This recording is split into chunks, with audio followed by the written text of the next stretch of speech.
하나님 말씀 창세기 34장 1절에서 31절 마지막 절까지 제가 먼저 읽습니다. 레아가 야곱에게 낳은 딸 디나가 그 땅의 딸들을 보러 나갔더니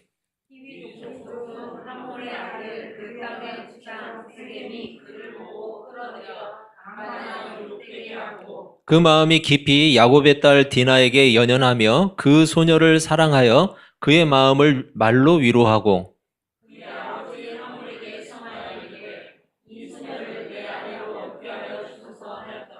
야곱이 그 딸 디나를 그가 더럽혔다 함을 들었으나 자기의 아들들이 들에서 목축함으로 그들이 돌아오기까지 잠잠하였고 야곱의 아들들은 들에서 이를 듣고 돌아와서 그들 모두가 근심하고 심히 노하였으니 이는 세겜이 야곱의 딸을 강간하여 이스라엘에게 부끄러운 일 곧 행하지 못할 일을 행하였음이더라.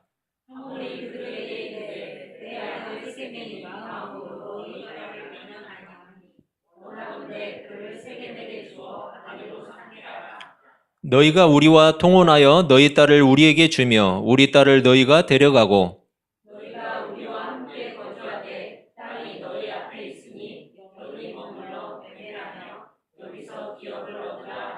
세겜도 디나의 아버지와 그의 남자 형제들에게 이르되 나로 너희에게 은혜를 입게 하라. 너희가 내게 말하는 것은 내가 다 주리니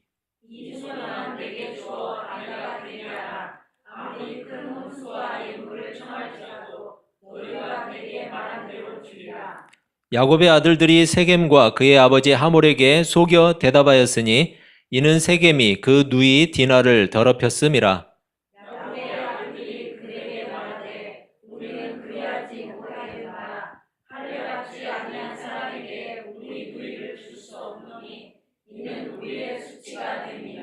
그런즉 이같이 하면 너희에게 허락하리라. 만일 너희 중 남자가 다 할례를 받고 우리같이 되면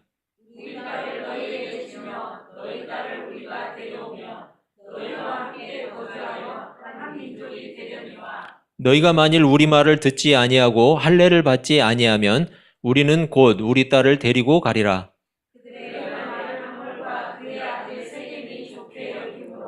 이 소년이 그 일 행하기를 지체하지 아니하였으니 그가 야곱의 딸을 사랑함이며 그는 그의 아버지 집에서 가장 존귀하였더라.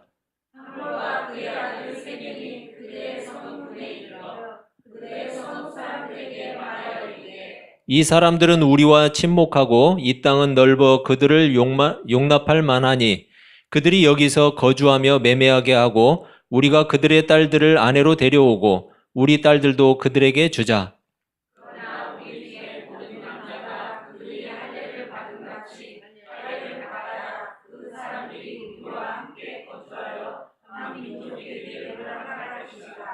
그러면 그들의 가축과 재산과 그들의 모든 짐승이 우리의 소유가 되지 않겠느냐? 다만 그들의 말대로 하자. 그러면 그들이 우리와 함께 거주하리라.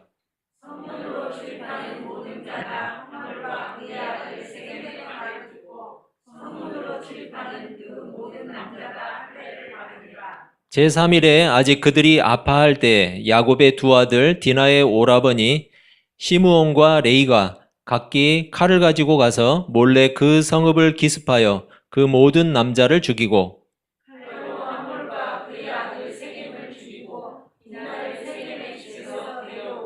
야곱의 여러 아들이 그 시체 있는 성읍으로 가서 노략하였으니 이는 그들이 그들의 누이를 더럽힌 까닭이라.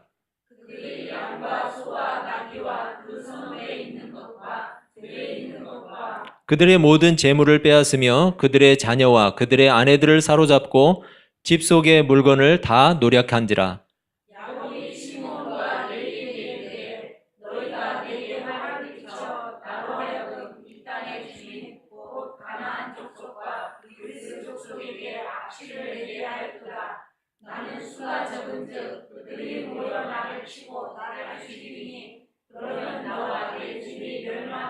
같이 읽습니다. 그들이 이르되 그가 우리 누이를 장녀같이 대우함이 옳으니까. 아멘. 여러분 반갑습니다. 네, 같이 인사 한번 하시죠. 네, 앞뒤 보시면서 네, 반갑습니다. 네. 날씨가 추워졌죠? 예. 뭐 이제 계속 추워질 일밖에 없으니까 여러분 따뜻하게 잘 단속하시고 다니시기를 바랍니다. 여러분 오늘 본문을 보면 별로 유쾌하지 않은 내용이 나오는데 야곱에게 있어서 결코 쉽지 않았던 그 에서와의 관계, 형 에서와의 관계가 이제 말끔하게 정리가 됐어요. 정리가 되고 그리고 드디어 가나안 땅 세겜 성읍이라는 그곳에 땅을 구입하고 그곳에서 거주를 시작했죠. 아직은 대단히 큰 부족을 이룬 게 아니었어요. 큰 부족을 이루지도 못했고 그리고 넓은 땅을 차지한 것도 아니었죠. 그렇지만 이제 비로소 뭐에 대한 희망을 가지게 됐냐면 자손에 대한 약속 그리고 땅에 대한 약속 하나님이 주신 그 약속을 부분적으로 실감할 수 있게 됐어요. 왜냐하면 이미 자손이 상당히 많아졌죠. 그리고 그 땅에 거주하게 되었어요. 약속한 땅에. 그렇기 때문에 이제 기대할 수 있는 상황이 된 거죠. 야곱에게 그동안의 모든 긴장이 풀리기 시작했어요. 여러분 대표적인 사람이 또 노아라는 사람이 있죠.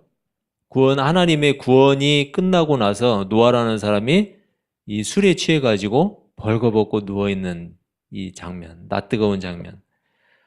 마치 야곱에게도 지금 이 시간은 어떤 시간이냐면 긴장이 풀리는 시간이었어요.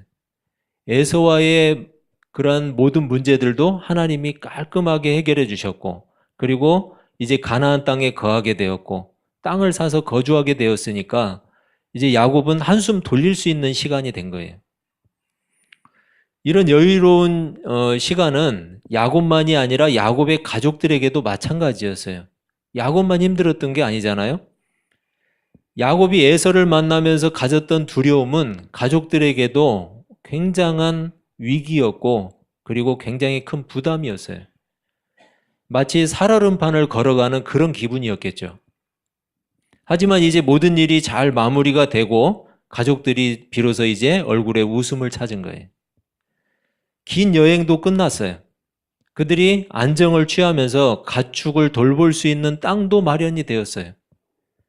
여러분 한마디로 이제 불행 끝, 행복 시작 이렇게 딱 된 거예요. 여러분 이 말이 딱 어울리는 시간인데 이런 상황이 되면 누구라도 긴장이 풀릴 수밖에 없죠. 긴장이 풀린 이 평안의 시간, 또 다른 한편으로 보면 생각해 보면 위기에 대처할 수 있는 능력이 떨어지는 시간이라고도 할 수가 있어요. 사고 나기 딱 좋은 시간이죠. 여러분 군대에서 그 막타워라는 걸 타는데 유격할 때 막타워라는 게 있는데 그게 이제 뭐냐면 이 낙하산을 그 타고 내리는 것을 이제 예행 연습하는 그런 데인데 그게 10m인가 12m인가 그럴 거예요. 그 높이에서 이걸 줄을 메고 뛰어내리는데 가장 인간이 공포를 느끼는 그 높이라고 그래요. 그걸 하기 전에 이 막타워라는 곳을 이렇게 올라가면서 굉장히 이 조교들이 그 얼차례를 많이 줘요. 그래가지고 왜 얼차례를 많이 주냐면 이 긴장하게끔 계속해서 긴장하게 만들어요. 긴장하지 않으면 사고가 난다는 거예요. 그래서 계속 긴장하게 만들고 그리고 마지막까지 군기를 바짝 잡아가지고 뛰어내리게 만들어요. 여러분 그런 거 가끔 TV에서 본 적이 있을 거예요. 그런데 지금 야곱의 이 시간은 긴장이 다 풀린 마치 안전 불감증에 걸리기 딱 좋은 그런 시간이었어요. 불행하게도 바로 이 시기에 야곱의 딸 디나가 그 땅에서 성폭행을 당하게 돼요. 오늘 본문 34장 1절은 이렇게 말씀을 해요. 레아가 야곱에게 낳은 딸 디나가 그 땅의 딸들을 보러 나갔더니 이렇게 이야기를 해요.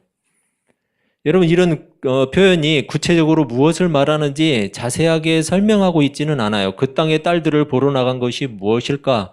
이것에 대해서 성경은 구체적으로 말하지 않아요. 하지만 그 땅의 딸들을 보러 나갔다는 표현이 긍정적인가요? 성경에서 보면 긍정적이지 않아요. 부정적으로 지금 사용하고 있어요. 왜냐하면 2절을 보면 알 수가 있어요. 2절을 보면 그 땅의 추장 세겜이라고 이야기를 하고 있어요. 그 땅의 추장. 여러분 1절하고 똑같이 장단을 맞추는 거예요. 그 땅의 딸들을 보러 나갔다. 그리고 또 2절에서는 그 땅의 추장 세겜. 그 땅이라는 것을 강조를 하죠. 그 땅의 추장 세겜이 디나를 강간했다고 말하고 있기 때문에 1절에서 말하는 그 땅의 딸들을 보러 나갔다라는 것은 긍정적이지 않아요. 부정적으로 이야기를 하고 있는 거예요. 여러분 여기서 언급되고 있는 그 땅은 분명히 가나안 땅을 말하고 있어요. 아브라함과 이삭과 야곱에게 약속하신 바로 그 땅이에요. 그런데 왜 성경은 그 땅에 대해서 이렇게 지금 부정적으로 이야기를 하고 있는가? 창세기 15장 16절은 이렇게 말씀을 해요. 내 자손은 4대 만에 이 땅으로 돌아오리니 이는 아모리 족속의 죄악이 아직 가득 차지 아니함이니라 하시더니 이렇게 말씀해요. 여러분 가나안 땅은 분명히 하나님께서 아브라함의 후손에게 주실 그런 땅이었죠. 하지만 가나안의 여러 족속들을 대표하는 이 아모리 족속이 상당히 큰 족속이었어요. 그래서 이 아모리 족속의 죄악을 언급하고 있는데 아직은 그 땅이 죄악으로 가득한 부정적인 땅이라는 것을 강조하고 있어요. 아직은 그 땅이 죄악으로 가득하다. 이걸 강조하고 있어요. 여러분 같은 맥락에서 보면 그 땅의 딸들이라는 것은 뭐냐면 마치 광란의 밤을 즐기는 유흥가 이것을 떠올리게 만들어요. 얼마 전에 이태원에서 무슨 데이? 헬로윈 데이인가 뭐 해가지고 완전히 광란의 밤을 보내던데 그 좋은 문화가 아닌 것 같아요. 여러분 그 땅의 딸들 마치 광란의 밤을 즐기는 유흥가 이것을 떠올리게 만든다라는 거예요. 따라서 디나가 그 땅의 딸들을 보러 나갔다는 이 간단한 표현을 통해서 우리는 무엇을 볼 수 있느냐? 이미 긴장이 풀려버린 야곱 가정의 신앙의 상태까지도 엿볼 수가 있어요. 긴장이 풀려버렸어요. 그들의 긴장이 풀어졌어요. 여러분 우리 신앙에도 항상 적당한 긴장이 필요해요. 교회에 나오게 되었다고 해서 또 예수를 믿는 신자가 되었다고 해서 끝이 아니에요.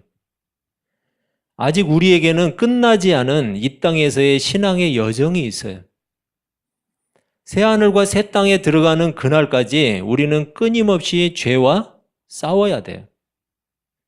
이 땅의 악한 유혹들을 끊어내야 돼요.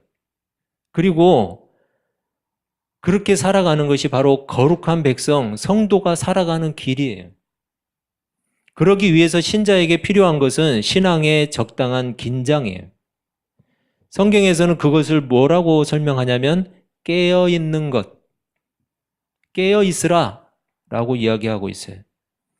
여러분 마가복음 14장 38절에서는 이렇게 말씀해요. 시험에 들지 않게 깨어있어 기도하라. 그리고 베드로전서 5장 8절 근신하라 깨어라 너희 대적 마귀가 우는 사자같이 두루 다니며 삼킬 자를 찾나니. 여러분 깨어있다는 것은 뭘까요? 깨어있다는 것. 그냥 잠 안 자고 눈만 뜨고 있으면 깨어있는 건가요? 여러분 깨어있다는 것은 세상이 아닌 하나님께 마음을 두는 거예요.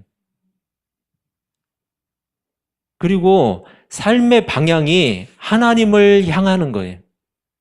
하나님께 시선을 고정하는 거예요. 그리고 또 삶의 목적과 기준이 오직 하나님의 말씀이 되는 거예요. 내 삶의 목적, 기준, 하나님의 말씀이에요. 교회는 항상 깨어 있어야 돼요. 그래야 교회예요. 깨어 있지 못하면 교회인지 아닌지 분간하기 어려워요. 여러분 우리는 세상 가운데 흩어져 있는 한 사람 한 사람의 아둘람 사람들 교회예요. 우리 한 사람 한 사람이 교회예요. 결국 나 한 사람이 깨어 있어야만 아둘람 사람들 교회가 깨어 있는 거예요.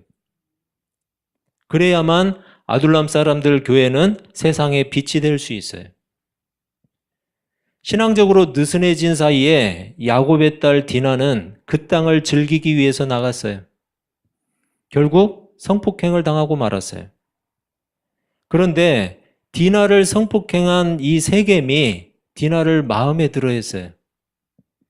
그래서 자신의 아버지 하몰과 함께 야곱을 찾아왔어요. 하지만 본문을 통해서 알 수 있듯이 세겜은 자신의 잘못에 대해서는 전혀 말하지 않아요. 여러분, 성폭행한 일이 보통 일이에요? 물론 그때 당시에는 그거를 통해서 여인을 데려오고 결혼을 하게 되는 그런 수단으로 삼기도 했대요. 참 안 좋은 방법인데. 그렇지만 여기에서 자신의 잘못에 대해서는 전혀 언급을 하지 않고 세겜이 야곱에게 요청한 내용이 있는데 그것을 세 가지로 나눠볼 수가 있어요. 첫 번째는 디나를 세겜의 아내로 삼게 해달라라는 것이었어요. 결혼 비용은 원하는 대로 주겠다고 이야기를 하죠. 그러니까 아내로 맞이하게 해달라 요청을 했어요. 그리고 또 하나는 서로 통혼하자. 우리 민족과 너희 족속이 서로 결혼도 하고 너희 딸을 우리에게 주고 우리 딸을 너희가 데려가서 아내로 삼아라. 서로 통혼하자는 거예요. 같은 민족이 되자는 거죠. 그리고 세 번째는 이 땅에서 함께 살자라는 거예요. 그 땅에 거주하고 매매하고 기업을 삼으라라고 이야기를 하고 있죠. 그런데 여러분, 이것을 잘 생각해 봐야 돼요. 그 땅을 주는 것은 그들이 아니에요. 누가 주시겠다고 그랬어요? 하나님이 주시겠다고 그랬어요. 여러분, 그리고 같은 민족이 돼서는 돼요, 안 돼요? 안 돼요. 이러한 세겜의 말을 듣다 보면 마치 하나님의 언약이 현실화되는 것처럼 생각할 수도 있어요. 당시 그 땅의 큰 세력이었던 이 히위 족속과 서로 결혼하게 되면 금방 큰 민족으로 성장할 수 있기 때문이죠. 그리고 그 땅을 주시겠다던 하나님의 약속도 훨씬 더 빠르게 실현될 수 있기 때문이에요. 하지만 사실 이런 세겜의 제안은 야곱에게는 위기였어요.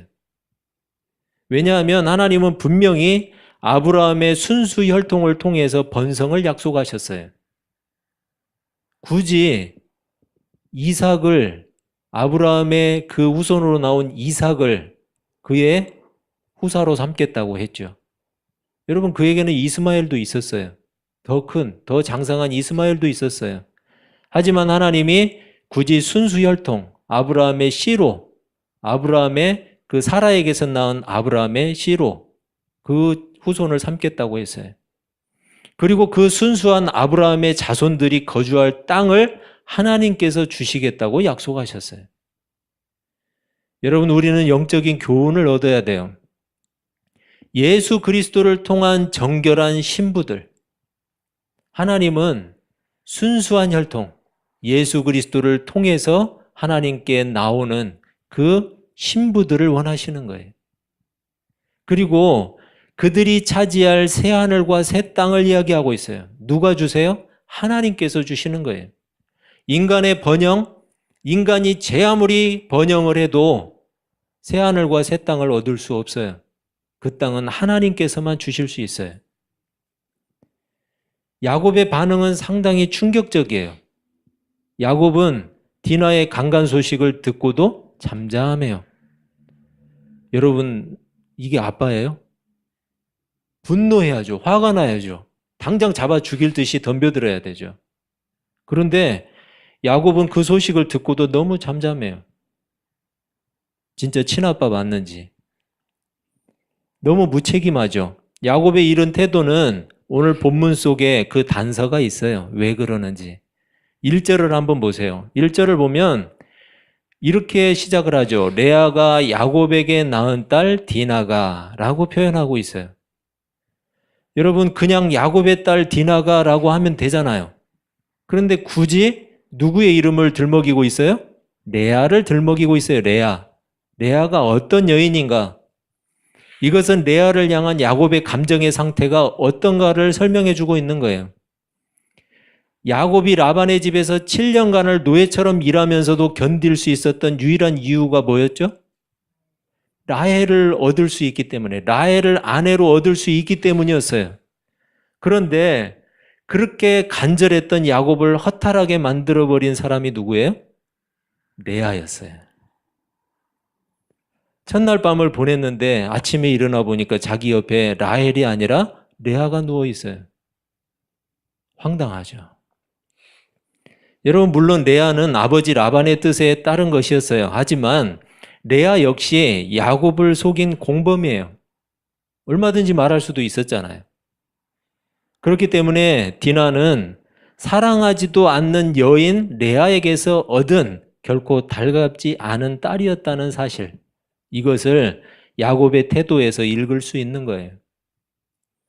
여러분, 서로 속고 속이는 이 부도덕함을 통해서 끊임없이 갈등하는 야곱의 가정을 보게 돼요. 더 불행한 것은 이것이 끝이 아니라는 거죠. 야곱은 또 자기 자식들에게 또 속아요.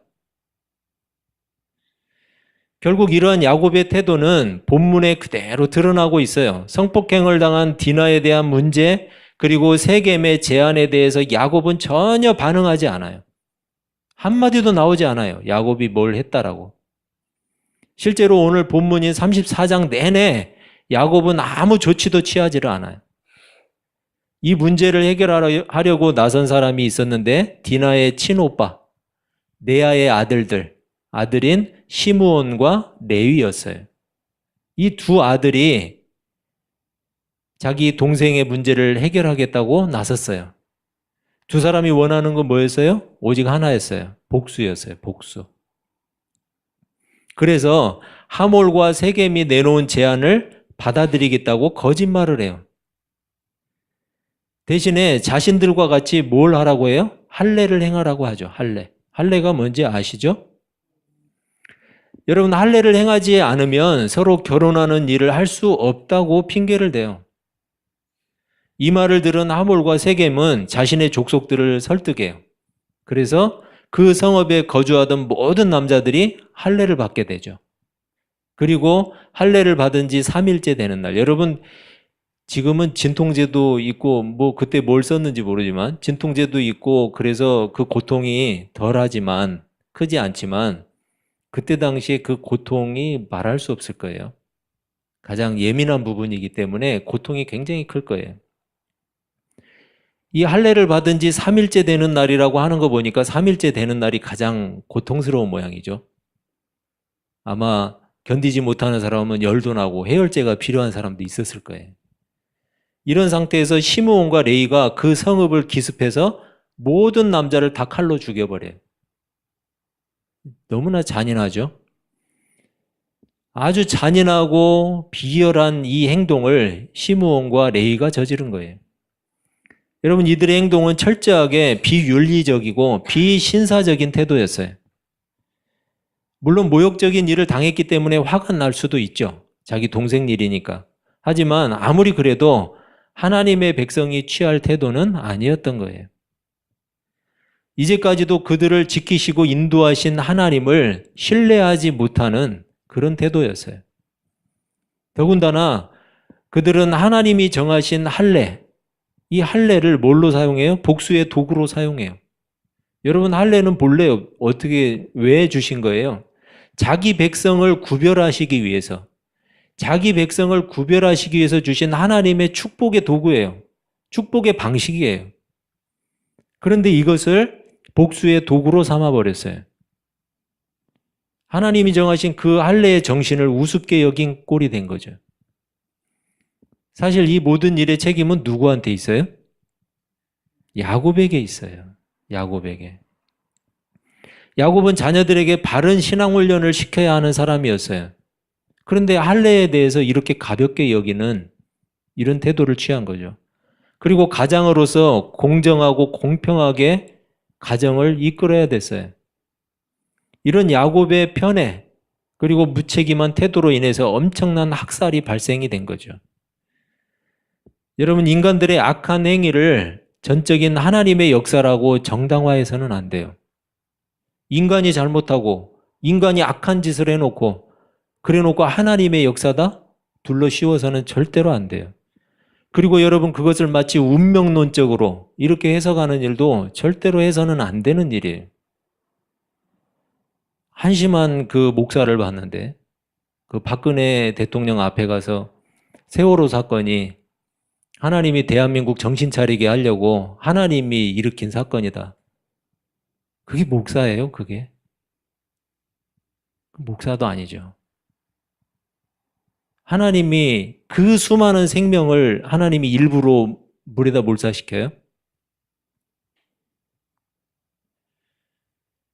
여러분, 그들이 행하는 악한 행위까지 그렇게 정당화해서는 안 돼요. 인간들의 악한 계략과 행위를 어디서 감히 하나님이 하신 일이라고 농간을 해요. 여러분, 오늘 본문을 읽을 때도 마찬가지예요. 야곱과 그 아들들이 언약의 줄기라고 해서 그들이 행하는 악한 행위까지 정당화되지는 않아요. 정당화돼서는 안 돼요. 반복되는 이야기지만 그들이 악한 방식을 사용하지 않았어도 하나님은 얼마든지 정상적인 다른 방식을 통해서 언약의 백성을 지키시고 인도하실 수 있는 분이에요. 하나님께서 그들의 부도덕함과 학살을 묵인하신 것이 아니에요. 시므온과 레위라는 사람이 개인적으로 천국에 갔는지 아니면 지옥에 갔는지 모르겠어요. 하지만 하나님은 시므온과 레위를 통해서도 언약의 자손을 이루어 가셨어요. 또 그 후손들을 통해서 많은 하나님의 일들을 이루셨어요. 하나님은 하나님의 백성이 하나님 닮기를 원하세요. 그래서 내가 거룩하니 하나님의 백성인 너희도 제발 거룩했으면 좋겠다. 세상의 방식과 똑같다면 그것은 교회를 가장한 세상일 뿐이지 교회가 아니에요. 교회가 세상의 방식으로 살아가면 당연히 꼴불견 취급을 당하게 돼요. 당연한 거예요. 교회가 은혜의 맛을 알아야지 세상 맛을 보고 세상 맛을 알게 되면 악취가 진동을 하는 거예요, 교회에. 교회는 하나님께서 주신 교회의 방식으로 살아갈 때 가장 아름다운 거예요. 여러분, 교회가 변질되지 않으려면 하나님이 주신 방식으로 살아야 돼요. 야곱의 불신적인 태도, 그리고 시므온과 레위의 악한 행위 가운데에서도 하나님은 변함없이 언약의 자손을 지키시고 아브라함과 이삭과 야곱에게 주신 하나님의 언약을 신실하게 이루어 가세요. 그들의 행위를 정당화해 주신 것이 아니에요. 단지 하나님의 약속, 하나님의 일을 이루어 가신 거예요. 하나님의 일에 좋은 쓰임이 되느냐, 나쁜 쓰임이 되느냐는 우리 몫이에요. 그건 우리 몫이에요. 하나님은 그것과 관계없이 하나님의 일을 신실하게 이루어 가세요. 그렇기 때문에 우리는 끝까지 하나님의 뜻을 붙들어야 돼요. 힘들고 어려워도 하나님의 방식을 고집해야 돼요. 지금 이 나라가 왜 엉망이 되었어요? 간단해요. 주인인 국민의 뜻대로 하지 않았기 때문이에요. 주인의 뜻은 완전히 무시당하고 자기들 멋대로 다 해먹었기 때문에 이 모양 이 꼴이 된 거예요. 여러분, 교회의 주인은 누구예요? 누구죠? 그럼 누구 뜻대로 움직여야 돼요? 그런데 왜 사람의 뜻대로 교회를 움직이려고 하죠? 왜 사람의 목적과 사람의 야망을 교회를 이용해 먹고 하려고 하죠? 여러분, 그래서 교회는 항상 깨어 있어야 돼요. 하나님께 마음을 둬야 돼요. 삶의 방향과 시선이 하나님을 향해 있어야 돼요. 삶의 목적과 기준이 오직 하나님의 말씀이 되어야 한다는 거예요. 그것이 바로 교회다움이에요. 교회는 교회다워야 교회예요.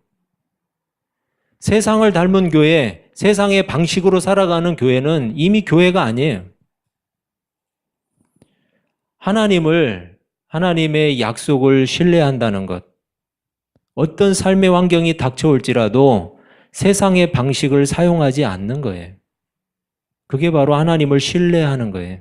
그게 믿음이에요. 여러분, 믿음이라는 것은 어떤 상황이 와도 세상의 방식으로 가지 않는 거예요. 그게 믿음이에요.